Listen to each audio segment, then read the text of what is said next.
Hello everyone, नमस्कार। Judiciary wings के YouTube channel में आप सभी का स्वागत है। तो साथियों, आज हम लोग टीपीए की जो एमसीक्यू सीरीज़ है उसको चलाएंगे। आज से स्टार्ट किया है। पूरा का पूरा इस एमसीक्यू के माध्यम से पूरा टीपीए ख़त्म करेंगे। जितने भी प्रीवियस ईयर के क्वेश्चंस आ चुके हैं टीपीए के, वो किसी भी एग्ज़ाम हो, मतलब किसी भी स्टेट का एग्ज़ाम हो, चाहे यूपी, बिहार, झारखंड, छत्तीसगढ़, तो आप लोगों के लिए ये वाला सेशन बहुत ही महत्वपूर्ण होगा।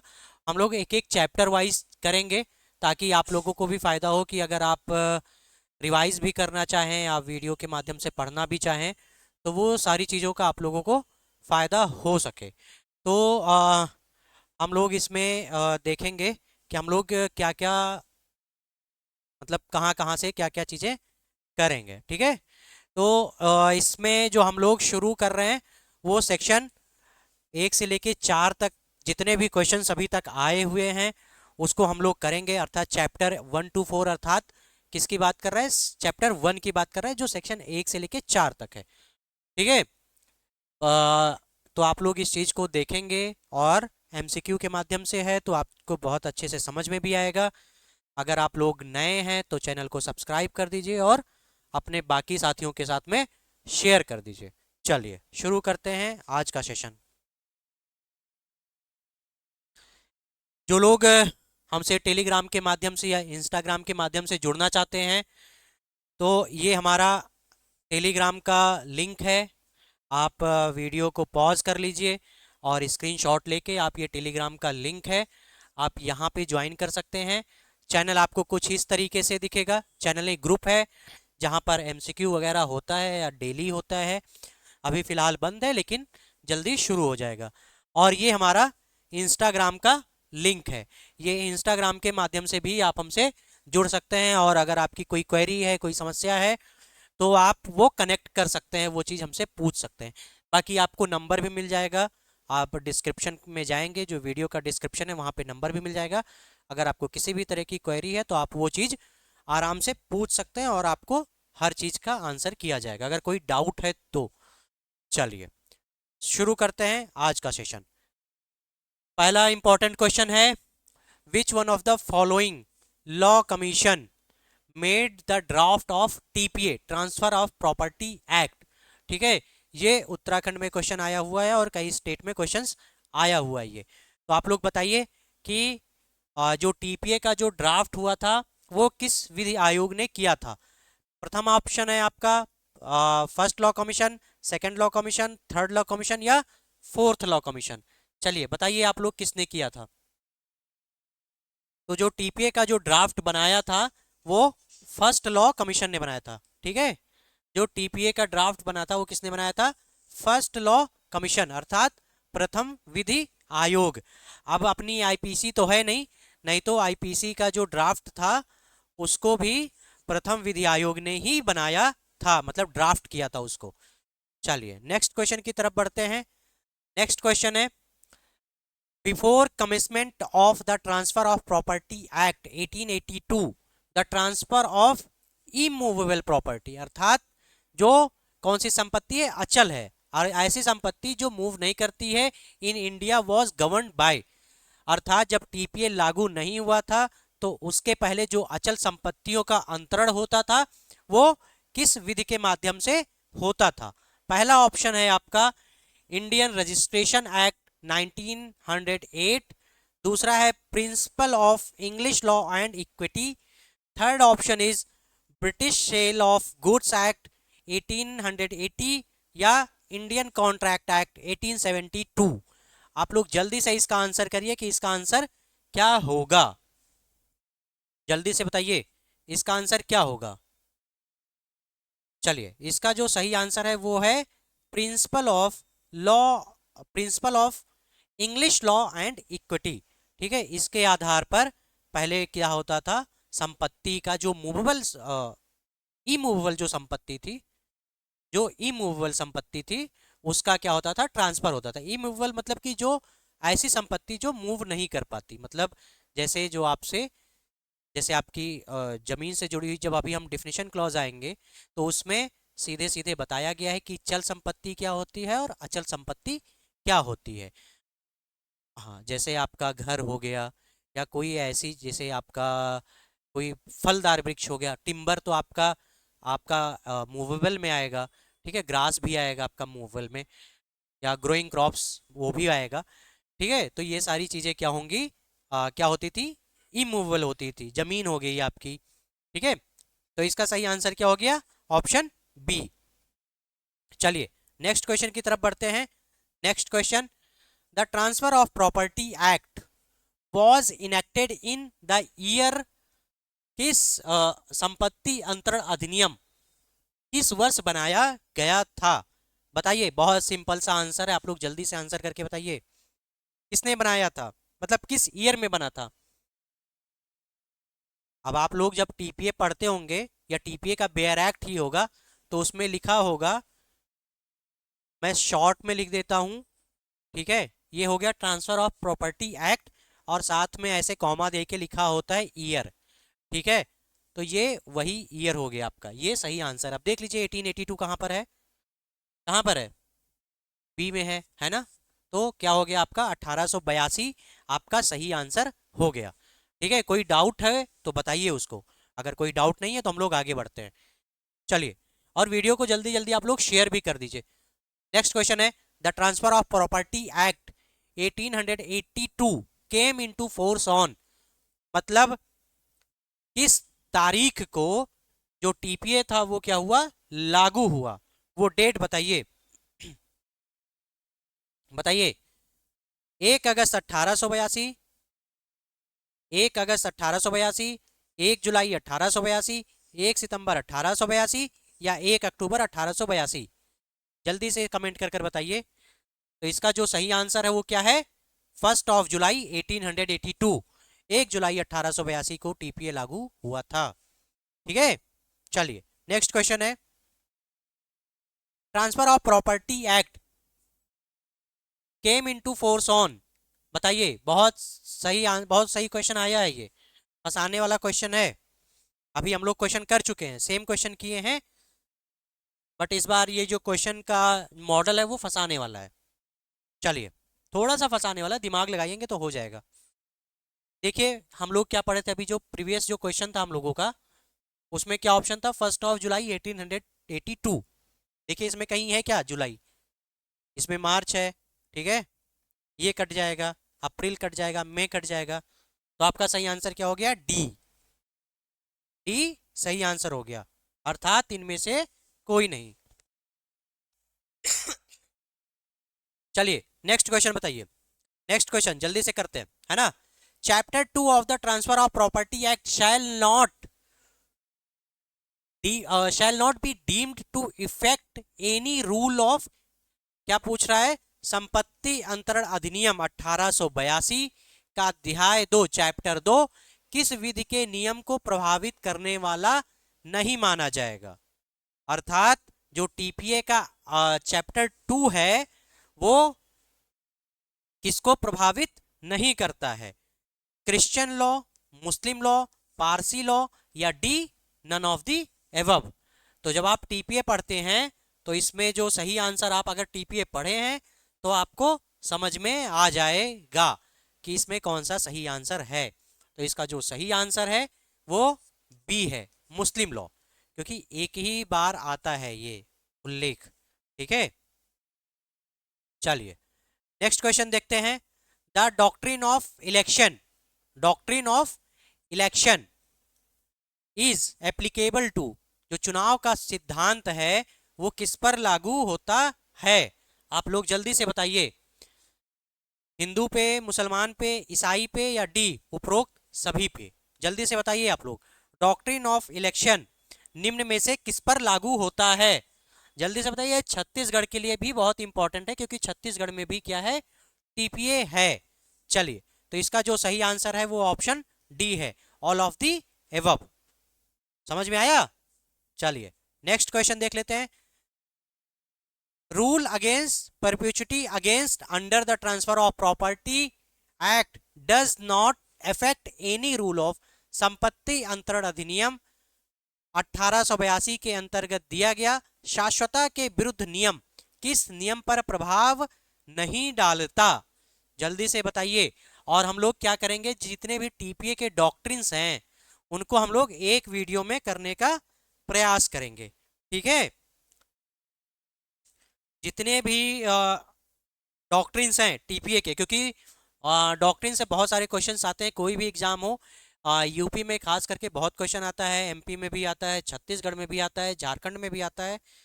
तो हम लोग उसको करेंगे, बट अभी जो जो डॉक्ट्रिन्स आ रहे हैं हम लोग उसको करते जाएंगे। चलिए बताइए, क्वेश्चन नंबर 8 का आंसर दीजिए आप लोग। किस पर प्रभाव नहीं डालता? तो इसका जो सही आंसर है बी, मोहम्मडन लॉ। ठीक है, जहां भी ना समझ में आए आपको, आप वीडियो पॉज करिए और तुरंत कमेंट करके पूछ सकते हैं, या आप जाके डायरेक्ट ग्रुप में जाइए और जहां पे भी जिस भी क्वेश्चन में डाउट है आपको, आप वो स्क्रीनशॉट लेके आप वहां पे भी सीधे ग्रुप में भी पोस्ट कर सकते हैं और पूछ सकते हैं उसके बारे में। चलिए, the property word is defined in which section of the TP act? संपत्ति अंतरण अधिनियम की किस धारा में संपत्ति को क्या किया गया है, परिभाषित किया गया है? अब बताइए, संपत्ति को कहां पर परिभाषित किया गया है? सेक्शन 1 में, या सेक्शन 2 में, या सेक्शन 3 में, या सेक्शन, मतलब नन ऑफ दी अबव, ऊपर में से किसी में नहीं। जल्दी से बताइए आप लोग, किस पे डिफाइन किया गया है संपत्ति को? संपत्ति को कहीं भी डिफाइन नहीं किया गया है, तो ये जो सही आंसर है वो आपका डी हो जाएगा। ठीक है, संपत्ति को कहीं डिफाइन नहीं किया गया है, बस किसको किया गया है, मूवेबल एंड इमूवेबल, अर्थात चल संपत्ति और अचल संपत्ति। चलिए नेक्स्ट क्वेश्चन देखते हैं। नेक्स्ट क्वेश्चन क्या है? नेक्स्ट क्वेश्चन है, which one of the following pairs is not correctly matched? Matched immovable section, हाँ, ओके ओके, ठीक है, बताइए कौन सा करेक्टली मैच नहीं है? ये आपका हो गया ए, बी, ये हो गया सी, और ये हो गया डी। चलिए बताइए, property charge, immovable property section 2, ठीक है, property charges section 100, marshalling by subsequent purchaser, एक मिनट, ये आपका डी हो जाएगा। ठीक है, या डी, मॉर्गेज डेट। बताइए कौन सा इसमें क्या नहीं है, मैच, करेक्टली मैच नहीं है? कौन सा पेयर है इसमें जो करेक्टली मैच नहीं है? जल्दी से बताइए। क्या इमूवेबल प्रॉपर्टी को सेक्शन 2 में डिफाइन किया गया है? बताइए, नहीं किया गया है, तो आपका जो सही आंसर हो जाएगा ए हो जाएगा, अस्थावर संपत्ति, यानी कि कौन सी संपत्ति हो गई आपकी, अचल संपत्ति, उसको धारा 2 में परिभाषित नहीं किया गया है। चलिए थोड़ा जल्दी जल्दी करते हैं। Question number 11, in the transfer of property act, immovable property does not include, संपत्ति अंतरण अधिनियम के अंतर्गत अचल संपत्ति में शामिल नहीं है। अब बताइए इसमें क्या शामिल नहीं है, किसमें? अचल संपत्ति है ना, कौन सी property, immovable property.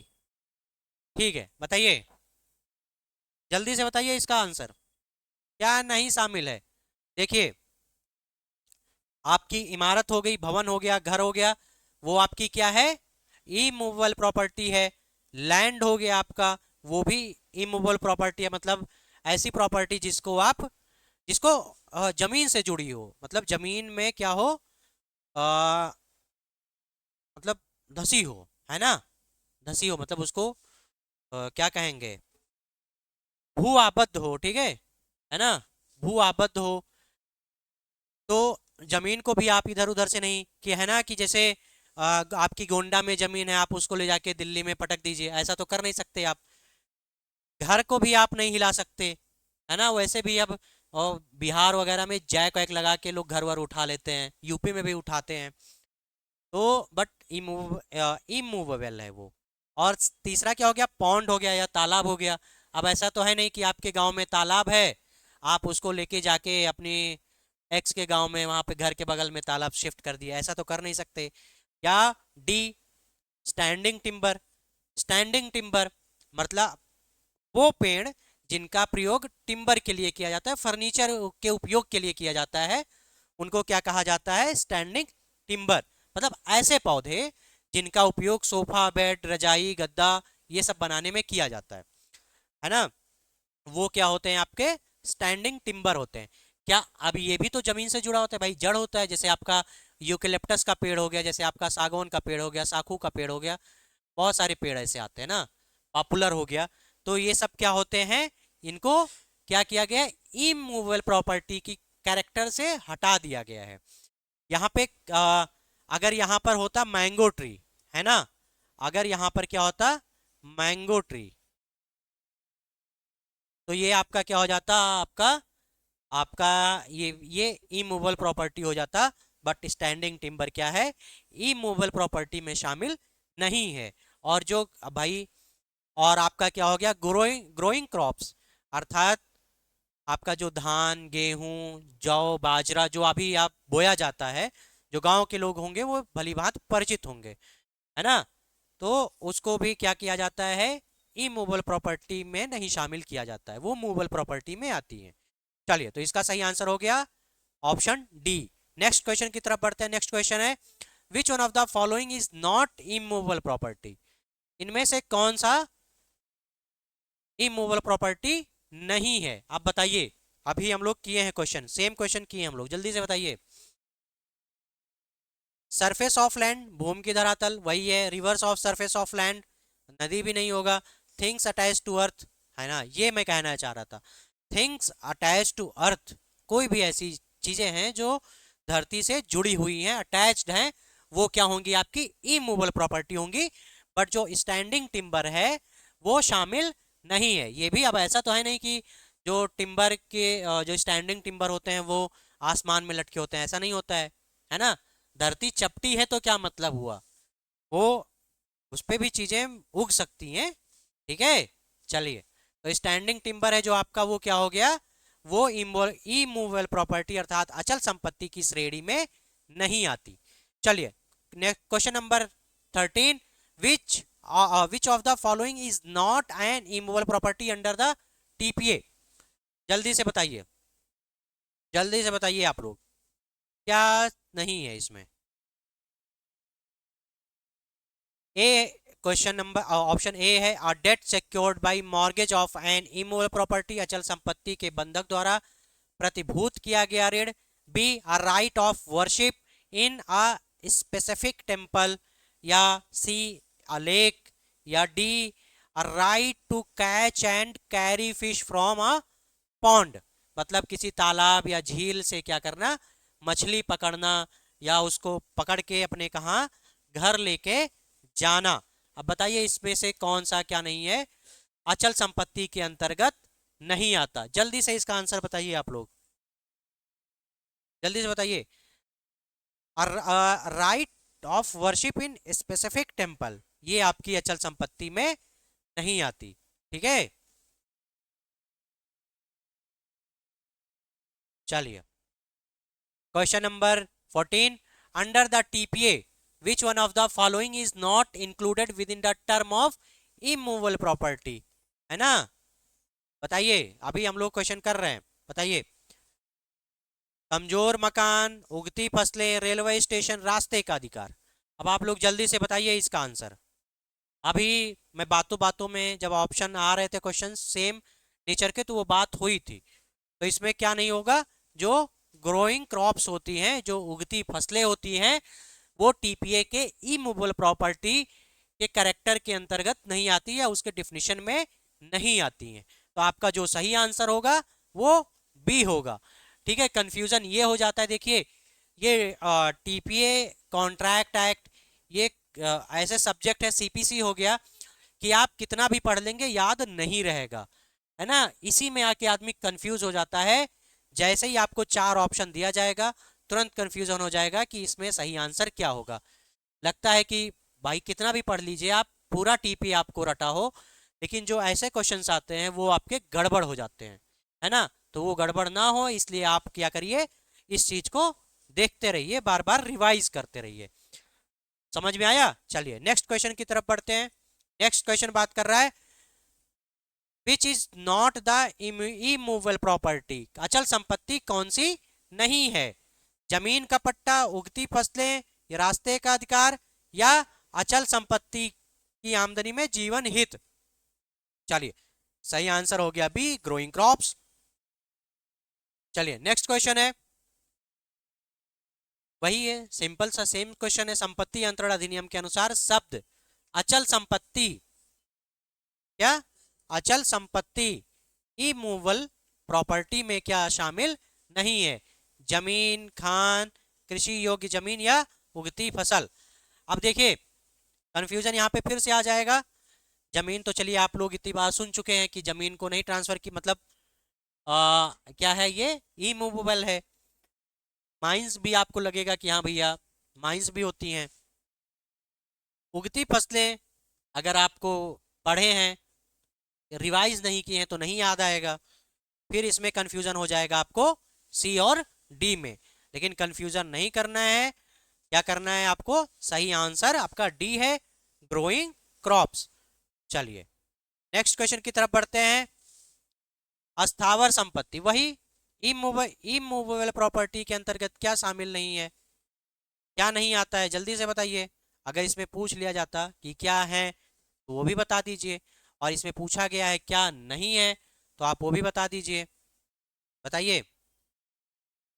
Standing timber, उगती फसलें, घास, या डी उपरोक्त सभी, क्या नहीं है, जल्दी से बताइए इसका आंसर। देखिए स्टैंडिंग टिम्बर भी आपका नहीं होता है इमूवेबल प्रॉपर्टी, ग्रोइंग क्रॉप्स भी नहीं होता, और ग्रास भी नहीं होता। तो ये आपके तीनों ऑप्शन सही हैं, तो ऑप्शन नंबर डी आपका सही है। ठीक है, ये जो चारों के चारों हैं क्या है, मूवेबल प्रॉपर्टी हैं, अर्थात ये इमूवेबल प्रॉपर्टी नहीं है। चलिए नेक्स्ट क्वेश्चन है, संपत्ति हस्तांतरण अधिनियम के अनुसार कौन सी संपत्ति अचल संपत्ति नहीं है? चलिए जल्दी बताइए अब आप लोग। अब इसका जो आंसर है डी है।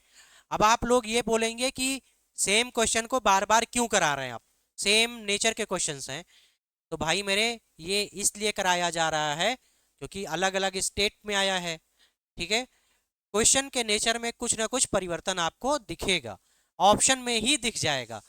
तो इससे ये होगा कि अगर सेम क्वेश्चन आता है या सेम नेचर का क्वेश्चन आता है आपके सामने, तो उसमें क्या ना हो, कंफ्यूजन ना हो।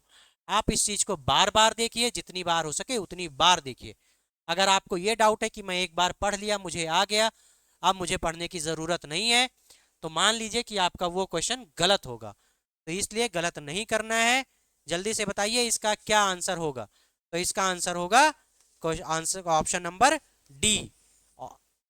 सॉरी सॉरी, ये अलग क्वेश्चन आ गया। ठीक है, ये डी होगा, स्टैंडिंग टिम्बर। ठीक है, स्टैंडिंग टिम्बर, ग्रोइंग क्रॉप्स, और बताइए एक और चीज थी, ग्रास। ठीक है, अब ऐसे तीनों तो लगेंगे कि ये तीनों क्या है, इमूवेबल प्रॉपर्टी है, अर्थात क्या है, अचल संपत्ति है ये सारी। लेकिन जब आप ध्यान से देखेंगे और ध्यान से समझने का प्रयास करेंगे तो आपको लगेगा कि ऑप्शन डी सही है। चलिए नेक्स्ट क्वेश्चन की तरफ बढ़ते हैं। नेक्स्ट क्वेश्चन बात कर रहा है, फिर वही है, निम्नलिखित में से कौन सी एक अचल संपत्ति नहीं है? अब आप लोग अपने मन से आंसर करिए, इस बार थोड़ा सा इसमें फंसाया है। चलिए, राइट टू फेरी है ना, नाव वाव चलाने का अधिकार। आजकल देख ही रहे हैं, कुंभ चल रहा है प्रयागराज में, एकदम हजारों में नाव आ गई हैं, पता नहीं कहाँ से, है ना। तो जो नाव चलाने का अधिकार है, क्या वो इमूवेबल प्रॉपर्टी के अंतर्गत आता है, या पति की अचल संपत्ति को बेच देने का अधिकार देने वाली आज्ञप्ति? अर्थात आपके पति की कोई प्रॉपर्टी है और आपको कुछ ऐसा लाइसेंस मिल गया कि आप अपनी प्रॉपर्टी को बेच सकते हैं, तो वो जो लाइसेंस है, बेच सकती हैं, तो जो लाइसेंस आपको मिला है क्या वो अचल संपत्ति है? अचल संपत्ति में क्या वो आता है या नहीं आता है? मतलब नहीं आता है। ठीक है, या option C, life interest of widow in the income of immovable property of her husband, या D, right to receive annual payment from any village. जल्दी से बताइए इसका आंसर। तो इसका जो सही आंसर है डी है, क्या है, किसी गांव से वार्षिक अदायगी प्राप्त करने का क्या है, अधिकार। तो ये आपका इमूवेबल प्रॉपर्टी में नहीं आता, बाकी सारे आते हैं। अब क्वेश्चन नंबर 20 देखते हैं। निम्नलिखित में कौन सी अचल संपत्ति है, जल्दी से बताइए। अब ये क्वेश्चन थोड़ा सा अलग हो गया है ना, इसके ऑप्शंस अलग हो गए, क्वेश्चन सेम है, ऑप्शन इसमें अलग आ गया। कॉपीराइट या प्रॉफिट या पेनरे या रॉयल्टी या डी क्रेडिट। क्रेडिट को साख भी बोलते हैं। जल्दी से बताइए, ये क्वेश्चन एमपी में आया हुआ था। बताइए आप लोग, क्या क्या ऑप्शन सही है इसका। प्रॉफिट डी पॉनरे, ठीक है, ये आपका सही ऑप्शन है। चलिए क्वेश्चन नंबर 21 देखते हैं। 21 क्या है। 21 बात कर रहा है immovable property does not include timber, है ना। सीधे सीधे क्या बात कर रहा है, जो आपकी कौन सी प्रॉपर्टी है, इमूवेबल प्रॉपर्टी है, अर्थात जो आपकी अचल संपत्ति है उसके अंतर्गत जो स्टैंडिंग टिम्बर है वो आता है या नहीं आता है, वो नहीं आता है। ठीक है, ये आपका क्या हो गया, एक आपका ये आपको सेंटेंस दे दिया गया। आप बताइए ये सही है या नहीं, क्या ये सही है या गलत है, या जब तक वो जमीन में गड़ा होता है तब तक होता है, या डी केवल कास्ट की शाखाएं अस्थावर संपत्ति नहीं है। आप लोग जल्दी से इसका आंसर करिए। अस्थावर संपत्ति के अंतर्गत खड़ा कास्ट नहीं आता, बिल्कुल नहीं आता भाई, इतनी देर से तो यही चिल्ला रहे हैं कि स्टैंडिंग टिम्बर, ग्रोइंग क्रॉप्स और ग्रास, ये आपकी इमूवेबल प्रॉपर्टी का जो करेक्टर है या डिफिनीशन है उसमें नहीं आता है। तो ये जो ऑप्शन है ट्रू, ये सही है। चलिए नेक्स्ट क्वेश्चन की तरफ बढ़ते हैं। नेक्स्ट क्वेश्चन क्या बात कर रहा है, standing timber under the transfer of property act 1882, और क्या है वो, जो खड़ा कास्ट है वो क्या है, बताइए। अस्थावर संपत्ति नहीं है, बताइए भाई, सीधे सीधे देखना है आपको, कहीं नहीं जाना है आपको। एक मिनट, हाँ, ये जो आपका है ऑप्शन सी, ये बात कर रहा है जो अस्थावर संपत्ति नहीं है, ये आपका सही आंसर हो गया। चलिए बोलिए, भटकिए नहीं, जहां भी हैं वापस आ जाइए, है ना, बाकी सबको कॉल मैसेज बाद में कर लीजिएगा आप। चलिए, the test to decide whether something attached to earth has to be regarded as immovable property or not depends on any one of the following। जमीन से जुड़ी, जमीन से जुड़ी कोई वस्तु अचल मानी जाने लायक है या नहीं, इसका निर्णय निम्न में से किसी एक पर आधारित है। बताइए किस पर आधारित है, जुड़ाव की मात्रा या रीत, जुड़ाव का स्थान, जुड़ाव का उद्देश्य, या option D A and C both. बताइए इसका सही आंसर क्या है, बताइए। इसका जो सही आंसर है डी है, अर्थात ए क्या होना चाहिए वो, द डिक्री और मोड ऑफ एनेक्सेशन, ठीक है, या डी या C the object of an annexation. तो दोनों चीजें आपकी सही है, ए और सी सही है। नेक्स्ट क्वेश्चन की तरफ बढ़ते हैं। नेक्स्ट क्वेश्चन बात कर रहा है which one of the following is not an immovable property. कौन सा इमूवेबल प्रॉपर्टी है, जल्दी से बताइए, मतलब कौन सा इमूवेबल प्रॉपर्टी नहीं है, सॉरी गलती हो जा रही है, मतलब गलती हो जा रही है, यही गलती होती है जब आप क्या कर रहे होते हैं, एग्जाम हॉल में बैठे हो तो यही सेम गलती हो जाती है, जो यहाँ पर नहीं है उसको भूल जाते हैं पढ़ना। तो जब भी आप एग्जाम हॉल में जाइए, जब ऐसे क्वेश्चंस आए जो नेगेटिव नेचर के होते हैं, तुरंत जहाँ पे भी आपको नेगेटिव या नेगेटिव वर्ड जैसे नॉट दिखे, या हिंदी में नहीं दिखे, या नीदर दिखे, जो भी नेगेटिव दिखे तुरंत उसको क्या मारिए, गोला मार लीजिए। गोला मारने से क्या होगा कि वो वर्ड हाईलाइट हो जाएगा और फिर आपको क्वेश्चन अटेम्प्ट करने में क्या होगी, आसानी हो जाएगी।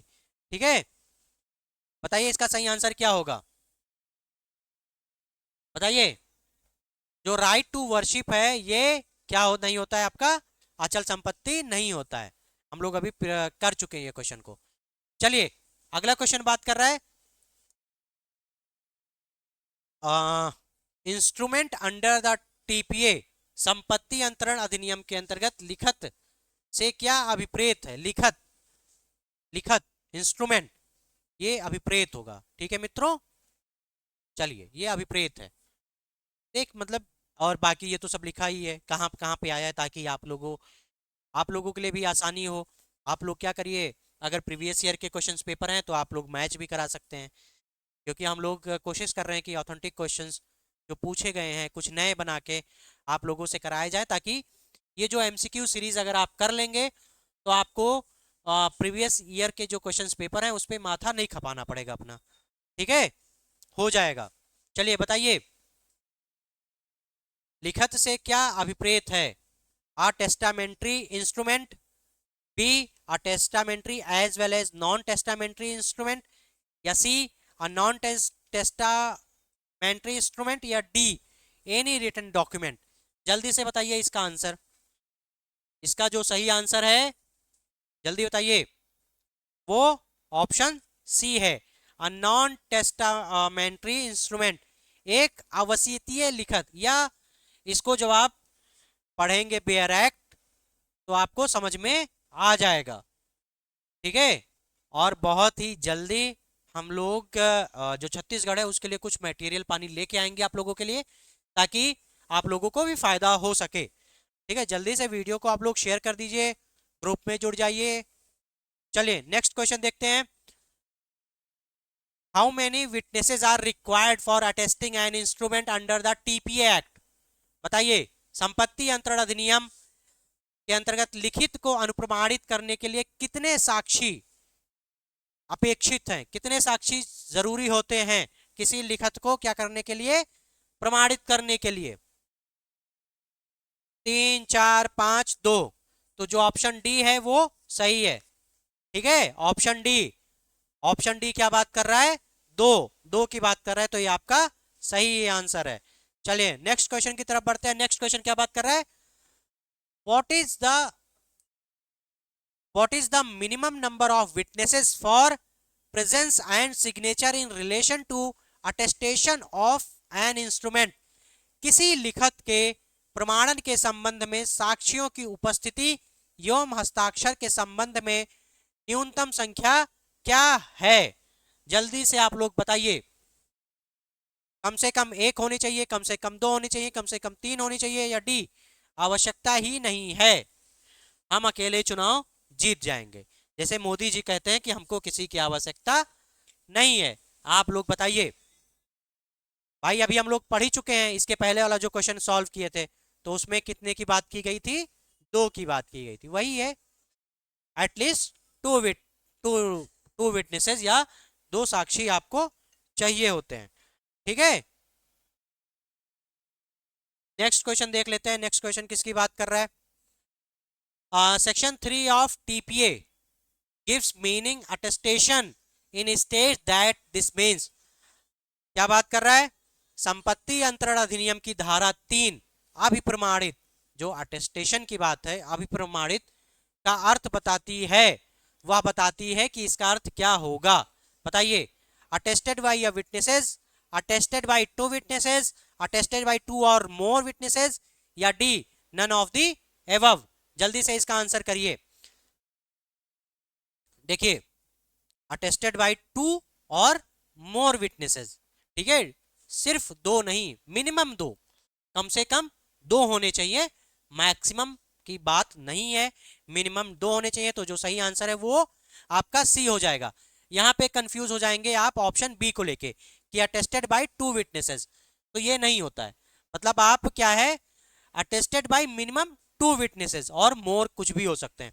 ठीक है, तो मिनिमम यहाँ पे क्या है, ऑप्शन सी में अटेस्टेड बाय टू और मोर विटनेसेस, तो आपका सही आंसर हो गया सी। चलिए नेक्स्ट क्वेश्चन देखते हैं। 29, for attestation how many witnesses are required? अनुप्रमाणन के लिए कितने साक्षी आवश्यक हैं? जल्दी से बताइए, ऑप्शन ए, बी, सी या डी? मतलब एक या एक से ज्यादा, या बी बात कर रहा है दो या दो से ज्यादा, या सी बात कर रहा है तीन या तीन से ज्यादा, या डी किसी की जरूरत नहीं है, हम अपने आप पर्याप्त है खुद में, है ना। हम वो मुरेठा नहीं होता, मुरेठा बांध के क्या जीत जाएंगे, पटपड़गंज जीत जाएंगे, है ना। तो भैया चुनाव जीतने के लिए, है ना, सिर्फ यूट्यूब से चुनाव नहीं जीता जाता है, आप लोगों को भी पता है। रील उल बना के अगर कोई चुनाव जीत जाता, तो क्या भारत में रील बनाने वालों की संख्या कम है क्या? है ना? चुनाव वही जीतता है जो जमीन पे काम कर रहा होता है ना, धनबल और बाहुबल के साथ।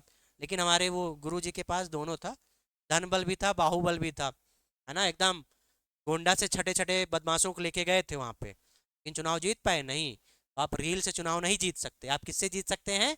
जब आप ग्राउंड पे काम करेंगे, या आपके अंदर आप पहले ही हवाबाजी बनाए हैं, है ना, पहले ही हवाबाजी बना लिए कि देखो भैया हम राजा हैं, हम कभी काम नहीं करेंगे। तो भैया डेमोक्रेसी है, राजा वाजा गए तेल लेने, है ना। अब अगर कोई राजा अपने नाम के आगे लगा के चुनाव लड़ता है, तो वो हार जाता है। बस कुछ ही लोग हैं जो जमीन पे काम करते हैं, वो राजा हैं भी और काम भी करते हैं, तो इसलिए जीत जाते हैं। अब जो राजा नहीं है, राजा लगा के चुनाव जीत जाएगा क्या? चलिए बताइए। तो इसका जो सही आंसर है वो हो गया ऑप्शन बी, टू और मोर विटनेसेस। अभी जो पिछला क्वेश्चन था उसमें बात किए थे इस चीज के। चलिए, attestation in relation of an instrument means and shall be deemed always to have been attested by at least two witnesses। वही मैंने जो बात की थी, मतलब मैंने नहीं बात की, ये बेयर एक्ट में लिखा हुआ है, मिनिमम दो विटनेस द्वारा क्या हो, अटेस्ट किया गया हो। ठीक है, तो इसका ऑप्शन बी सही हो गया। नेक्स्ट क्वेश्चन देखते हैं। नेक्स्ट क्वेश्चन किसकी बात करता है? For valid attestation for an instrument under the TPA it is necessary that, क्या नेसेसरी है? Each attesting witnesses must see the execution sign and instrument of affix his mark. ठीक है, क्या करेगा? प्रत्येक अनुप्रमाणक साक्षी ने निष्पादक को लिखत पर हस्ताक्षर करते या अपना चिन्ह लगाते देखा हो। ठीक है। B, an executant must see the attesting witnesses signing the instrument. या C, each attesting witnesses must sign the instrument in the presence of the execution. या D, all of the above. जल्दी से आप लोग इसका आंसर करिए। तो इसका जो सही आंसर है वो क्या हो गया? प्रत्येक अनुप्रमाणक साक्षी ने निष्पादक की उपस्थिति में लिखत पर क्या किए हो? हस्ताक्षर किए हो, है ना। जो एग्जीक्यूटर है उसके सामने प्रत्येक साक्षी क्या किया हो? साइन किया हो। ठीक है, वही क्या होगा? वैलिड अटेस्टेशन होगा। अर्थात अगर नहीं हुआ है तो वैलिड नहीं होगा। चलिए, question number 32। An instrument of transfer is attested validly, क्या है? वैलिडली वेयर, दस्तावेज का अंतरण, अंतरण का दस्तावेज वैध रूप से अनुप्रमाणित होता है जबकि, चलिए बताइए, निष्पादक ने अपने परिवारजनों के समक्ष दस्तावेज पर हस्ताक्षर किए हो। नहीं भाई, परिवार के समक्ष की बात नहीं हो रही है यहाँ पे। ठीक है, दूसरा बात कर रहा है, किसी व्यक्ति ने दस्तावेज पर उसकी उपस्थिति में लिखे जाने तथ्यों गवाह के रूप में, ये भी नहीं है।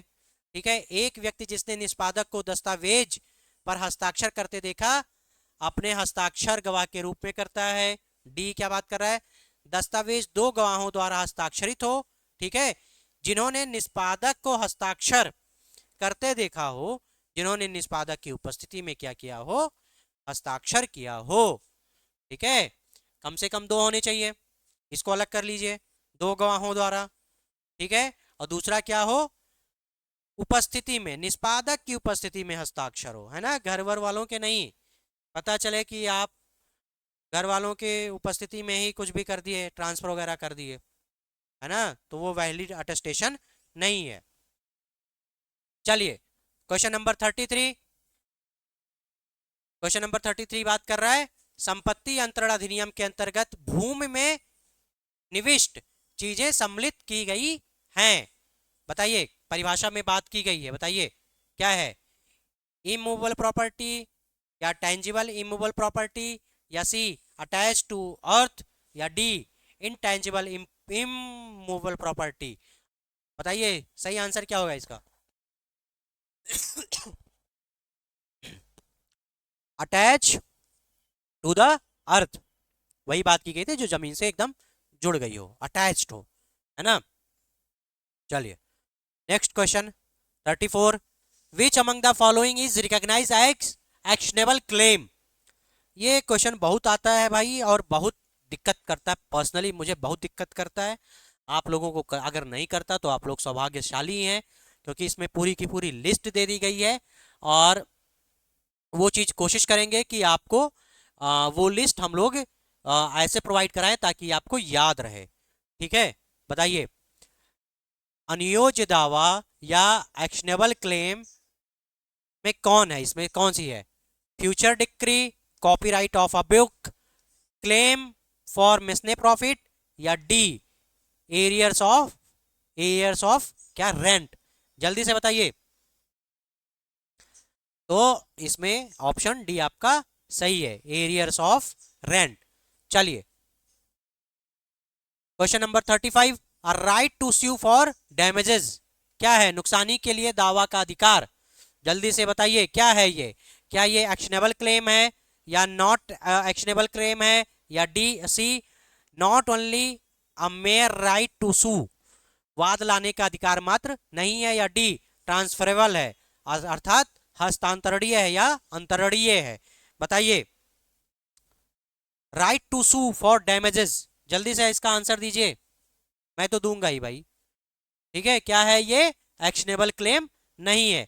देखो, दो क्वेश्चन आते हैं इसमें, एक्शनेबल क्लेम में दो आते हैं। आपको तीन चार चीजों की लिस्ट दे दी जाएगी, मतलब ऑप्शन दे दिया जाएगा, पूछा जाएगा इसमें से कौन सा एक्शनेबल क्लेम है और कौन सा एक्शनेबल क्लेम नहीं है। तो इसका सही आंसर जानने के लिए आपको क्या करना पड़ेगा? थोड़ी मेहनत करनी पड़ेगी। मेहनत ऐसे करनी पड़ेगी कि आप ऐसे ऐसे एक उंगली उठाइए और दूसरी उंगली कमर पर रखिए और शक्तिमान बन के घूम जाइए। तो ऐसा नहीं करना है आपको। वो चीज़ें जो एक्शनेबल क्लेम में शामिल हैं उसकी लिस्ट मिल जाएगी, और वो चीज़ें जो एक्शनेबल क्लेम में शामिल नहीं हैं उनकी लिस्ट दे दी जाएगी। लगभग 10-12 चीज़ें हैं आप लोग, और यही होता है कि 19 में से क्वेश्चंस आते हैं, लेकिन दिक्कत हो जाती है कि अब उसमें नहीं है, शामिल है कि नहीं है, वो लेके थोड़ा कन्फ्यूजन होता है। बस वही रटना है। देखिए, रटने की चीज़ है, समझ के नहीं कर सकते ये चीज़ आप। समझ के अगर आप ये कर ले रहे हैं तो आप साक्षात दैव मानुष है ना? आप मानुष नहीं है। मेरे से तो नहीं होता भाई, मैं अपने आप को मानुष ही मानता हूँ, और आप लोग दैव मानुष हैं, आप सभी को प्रणाम। लेकिन ये चीज़ याद कर लीजिएगा, अगर आप दैव मानुष हैं तो भी, क्योंकि कुछ चीज़ें नीतिगत होती हैं, उस चीज़ का पालन करिए। ठीक है, चलिए, बताइए इसका सही आंसर। चलिए, मैंने तो बता ही दिया है, आप लोग भी कोशिश करिए कि इस चीज़ का आप लोग क्वेश्चन पढ़िए और फिर उसका सही आंसर देने का प्रयास करिए। आंसर नहीं हो रहा है तो कोई दिक्कत की बात नहीं है, आप उसको फिर से देखिए, फिर से समझिए, और जितनी बार हो सके उतनी बार वीडियो को देखिए और अपने मित्रों के साथ में भी शेयर कर दीजिए। ठीक है, ऐसा जो लेक्चर का सीरीज है आपको पूरे यूट्यूब का जो ग्राउंड है, बैटल है, उसमें कहीं नहीं मिलेगा, क्योंकि हम लोग इकलौते हैं, है ना? हम हैं, शशांक सर हैं, इतना मेहनत कर रहे हैं आप लोगों के लिए, है ना? बहुत जल्द हम लोग और भी चीजें लाएंगे आप लोगों के लिए। बस थोड़ा सा क्या करिए, बूम ला दीजिए, ऐसा बूम लाइए। देखिए, छत्तीसगढ़ का एग्जाम आने वाला है, बिहार का आने वाला है, यूपी का आने वाला है, राजस्थान का भी आने वाला है। तो जहां जहां भी ट्रांसफर ऑफ प्रॉपर्टी एक्ट है, सब मतलब एकदम तबाही मचा दीजिए, सुनामी ला दीजिए, कि जैसे ही देखें कि वीडियो पे व्यूज कितने आए हैं। भाई देखो, देखना पड़ता है ना? 10 व्यूज आता है तो खुशी मिलती है, 100 आता है थोड़ी और ज्यादा हो जाती है, 1000 आता है तो थोड़ा और ज्यादा, है ना? तो थोड़ा लाखों आंखों में ले आइए। देखिए, मिलियन में तो नहीं आएगा, मैं मानता हूँ मिलियन में नहीं आएगा, लेकिन भैया 5-6 लाख लोग तो देखते होगे ना, जुडिशरी की प्रिपरेशन कर रहे होगे ना 5-6 लाख लोग। तो देखिए थोड़ा, ये भी वीडियो देखिए, किसी से कम नहीं है। आप लोग बताइए कि फलाने सर बहुत अच्छा कंटेंट देते हैं, उनसे बेहतरीन कंटेंट ना दे दिए हम लोग आपका, तो इस चैनल का नाम बदल दीजिएगा आप लोग। ठीक है, और चैनल का नाम कैसे बदलेंगे आप लोग? आके आप लोग जो टेलीग्राम का लिंक है वहां पर आ जाइए, ग्रुप को ज्वाइन कर लीजिए, और वहां पे ढेर सारी चैट और बकैती करिए।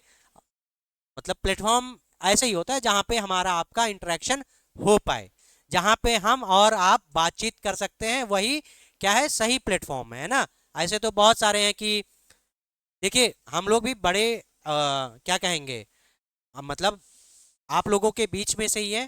तो जैसे मैं आपसे अभी संपर्क नहीं कर पा रहा हूँ क्योंकि आप लोग अनरीचेबल हैं, तो आप हमसे संपर्क करिए, फिर हम आपसे संपर्क करते रहेंगे। ठीक है, प्रयास है कि ज़्यादा से ज़्यादा लोगों को हम लोग जोड़ें, हम आप लोगों के साथ जुड़ें, ज़्यादा से ज़्यादा लोगों के साथ। चलिए, नेक्स्ट क्वेश्चन की तरफ बढ़ते हैं। नेक्स्ट क्वेश्चन क्या बात कर रहा है, which of the following is not an actionable claim under the TPA. जल्दी से बताइए इसका आंसर। अब मैं सिर्फ ऑप्शन दूंगा, आप लोग वीडियो को पॉज करके वीडियो पर देख लीजिए, मतलब क्वेश्चन देख लीजिए और आंसर करिए। मैं जल्दी से इसका आंसर देने जा रहा हूं। चलिए 10 सेकंड का टाइम मिलेगा, इससे ज्यादा टाइम नहीं मिलेगा आप लोगों को, ठीक है। घड़ी स्टार्ट हो गई है। चलिए जो इसका सही आंसर है क्या है, राइट टू क्लेम डिक्रीटल सम, ठीक है। डिक्री के अंतर्गत देय धन प्राप्त करने का अधिकार क्या है, एक्शनेबल क्लेम नहीं है। अभी बाकी सारे आपके क्या हो गए, एक्शनेबल क्लेम हो गए, ठीक है। चलिए नेक्स्ट क्वेश्चन देखते हैं, which of the following are actionable claim. बताइए, अब इसमें दे दिया गया, बताइए कौन सा इसमें एक्शनेबल क्लेम है। A share in property, sorry, a share in partnership, a decree, a claim for arrears of rent, या मतलब ये भी right to get damages for breach of contract.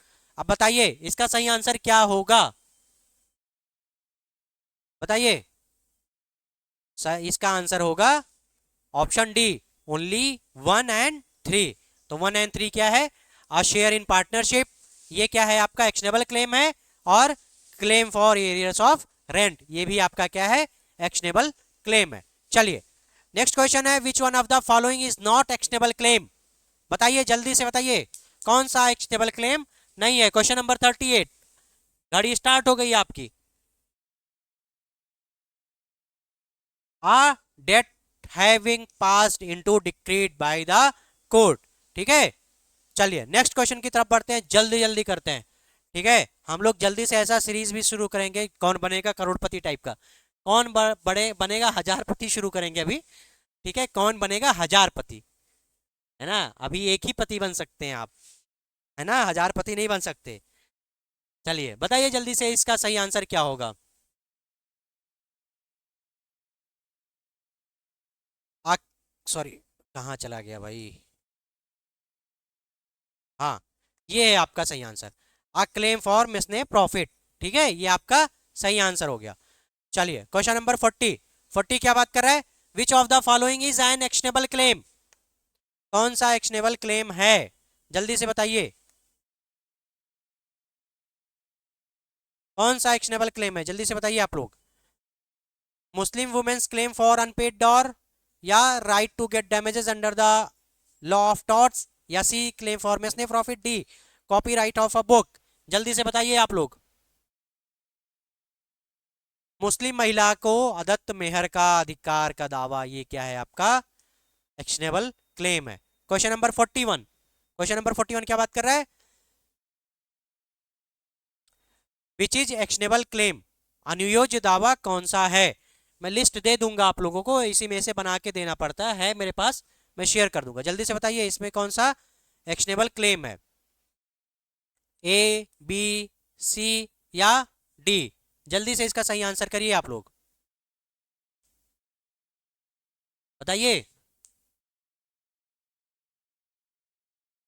अभी हम लोग ये सारा कर चुके हैं, बस ये नहीं आया था, प्रोविडेंट फंड नहीं आया था, बाकी सारा आ चुका है, ठीक है। तो claim for arrears of rent हो गया, प्रोविडेंट फंड भी हो गया, part of share in partnership, आप किसी के साथ पार्टनरशिप करते हैं तो आपका जो शेयर होता है वो क्या होता है, आपका एक्शनेबल क्लेम होता है। चलिए नेक्स्ट है, the term actionable claim does not include any one of the following. जल्दी से बताइए एक्शनेबल क्लेम में क्या शामिल नहीं है, claim for arrears of rent, a share in partnership, a right to proceed of a business, या D a debt secured by mortgage in immovable property अचल संपत्ति। जल्दी से बताइए, हम लोग ये चीज कर चुके हैं, अभी किए हैं, बस यहाँ पे क्या आ गया, मैंने बोला था आप लोगों को कि नेगेटिव जो वर्ड दिए होते हैं, नॉट ज़्यादा यूज होता है, उस चीज़ को तुरंत क्या करिए, गोले में भर लीजिए, है ना, उसको उस पर कब्जा कर लीजिए आप लोग। चलिए इसका जो सही आंसर है ऑप्शन डी है। चलिए नेक्स्ट क्वेश्चन है 43, विच of the following is not actionable claim, कौन सा नियोज्य दावा नहीं है। जल्दी से बताइए, अब इसका आंसर मैं नहीं दूंगा, चलिए दे देता हूं। ऑप्शन आपका जो सी है, राइट टू क्लेम डिक्रेटल सम, ये आपका सही आंसर है। चलिए क्वेश्चन नंबर 44 क्या बात कर रहा है, which of the following is not actionable claim. भाई ये जितनी बार सॉल्व करेंगे उतनी बार आपके लिए सही है ना। ये मत देखिए कि वही सेम क्वेश्चन, सेम टाइप का क्वेश्चन पकड़े हैं वही करा रहे हैं, है ना, ऐसा नहीं है भाई। जल्दी बताइए इसका सही आंसर क्या होगा, जल्दी बताइए। भाई इसका जो सही आंसर होगा ये होगा बी। ठीक है, beneficial interest in immovable property which in possession of Clement. ठीक है, ये आपका सही आंसर हो गया। चलिए question number 45, which of the following is not actionable claim. अब इसका आंसर मैं नहीं देने वाला, इसका आंसर कौन देगा, आप लोग देंगे, आप देंगे भाई आप। ठीक है, चलिए इसका इसका क्या करेंगे आप लोग, कमेंट करके आंसर करेंगे। ठीक है, चलिए नेक्स्ट क्वेश्चन देखते हैं। क्वेश्चन नंबर 46, क्वेश्चन नंबर 46 की क्या बात कर रहा है, out of the following which is a actionable claim. इसमें से कौन सा एक्शनेबल क्लेम है, जल्दी से बताइए भाई आप लोग, जल्दी से बताइए, बहुत हो गया भाई। दो क्वेश्चन पीछे देख लो आप लोग, तो जो प्रोविडेंट फंड आया था वही है, और मैं बोला था कि जो प्रोविडेंट फंड है वो नहीं आया था अभी तक, लेकिन ये आगे वाले क्वेश्चन में आ गया है। ठीक है, तो ये आपका एक्शनेबल क्लेम होता है। चलिए नेक्स्ट क्वेश्चन देखते हैं 47। 47 क्या बात कर रहा है, which of the following combination are correctly match. इसमें से कौन सा करेक्टली मैच है, जल्दी से आप लोग मैच करके बताइए इसमें से कौन सा मैच है, नहीं तो मैं तो बताऊंगा ही भाई। बताइए, दूर हो जाऊं मैं आपकी नजरों से, है ना, मारिए कोई डायलॉग, आप लोग क्यों नहीं मारते हैं, कमेंट भी नहीं करते आप लोग हैं। चलिए इसका जो सही आंसर है वो ए है। क्या हो गया, ऑप्शन जो 2 और 3 है। ठीक है, ये 2 और 3 हो गया, ये क्या हो गया आपका, ये सही है, मतलब आपका सुमेलित है, करेक्टली मैच्ड है। चलिए क्वेश्चन नंबर 48 क्या बात कर रहा है, where a decree provides for a future decree, it is not actionable claim. It was decided in which of the following case। बताइए आप लोग, किसी केस में ये बात की गई थी कि जहां एक डिक्री भविष्य के डिक्री का क्या करती है, उपबंध करती है, तो वो क्या नहीं है, अनियोज्य दावा नहीं है। ये किस केस में डिसाइड किया गया था, आप लोग जल्दी से बताइए, जल्दी से बताइए। गोविंदरा जुलू बनाम रंगाराव, या B Jugal Kishore Saraf versus raw cotton company limited, या डी लॉयर्स वर्सेस बैंक, या D none of the above. जल्दी से इसका आंसर बताइए आप लोग। तो क्या था, Jugal Kishore Saraf versus raw cotton company limited. चलिए नेक्स्ट क्वेश्चन देखते हैं 49। 49 किसकी बात कर रहा है, which of the following section of the TPA defines notice. Notice की बात कहां पर की गई है, नोटिस की बात कहां पर की गई है, टीपीए में कहां पर नोटिस की बात की गई है, किस सेक्शन में, बताइए, बताइए। सेक्शन 2, सेक्शन 3, सेक्शन 5, या जो एक्सप्लेनेशन है, एक्सप्लेनेशन नंबर 2 ऑफ सेक्शन 3। तो जो सही आंसर है वो हो गया बी। और इसी के साथ में सीपीसी में भी कहीं नोटिस की बात की गई है ना, ये जो नोटिस है ये सीपीसी में भी कहीं दी गई है। अब आप लोग बताइए सीपीसी में कहां पर है, जो सेक्शन 80 है आपका, वो बात कर रहा है नोटिस की सीपीसी में। ठीक है, चलिए भाई, अगर गलती होगा तो माफ कर देना, होगा यही, लेकिन मतलब देख लेना, होगा तो कमेंट करके, मतलब जो भी गलत होगा वो बता देना भाई कमेंट करके। ठीक है, अब देखो ऐसा तो है नहीं भाई कि मतलब सारा रटा हुआ है ना, आप ही लोगों की तरह हम भी हैं। चलिए तो इसका सही आंसर क्या हो गया, सही आंसर क्या हो गया, बी। चलिए नेक्स्ट क्वेश्चन की तरफ बढ़ते हैं। नेक्स्ट क्वेश्चन क्या बात कर रहा है, which of the following is not a constructive notice. कौन सा कंस्ट्रक्टिव नोटिस नहीं है, जल्दी से इसका आंसर करिए। चलिए इसका जो सही आंसर है डी है, निश्चित ज्ञान, मतलब आप कह दीजिए कि आप पूर्ण हो गए। चलिए नेक्स्ट क्वेश्चन की तरफ बढ़ते हैं, ज्यादा बकैती नहीं। 51, क्वेश्चन नंबर 51 है, खत्म हो गया। चलिए दोस्तों, इतना था। अब फिर मिलते हैं नेक्स्ट वीडियो में जल्दी से कल। तब तक के लिए धन्यवाद। जय हिंद।